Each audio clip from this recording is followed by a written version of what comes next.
everyone, let's discuss about white planes. White planes is otherwise called as white platform. These are incorporated into the base plate. They helps to disengage the air. There are three types: anterior biplane, posterior biplane, and inclined biplane. Anterior biplane.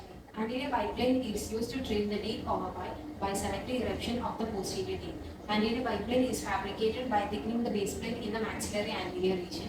It should be flat and should not be inclined. This is to prevent the proclining forces of the mandibular incisor tooth. Grooves can be created on the anterior biplane in order to prevent the supraeruption of the mandibular teeth.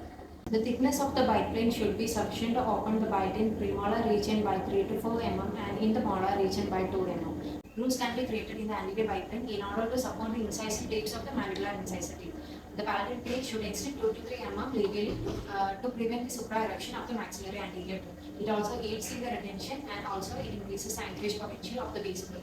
Then we can discuss about the inclined biplane. It is otherwise called as sweat biplane. It is a modification of the anterior biplane. It helps to engage the mandible in the forward direction and it also initiates the condylar growth. Then biplane can proclaim the mandibular teeth.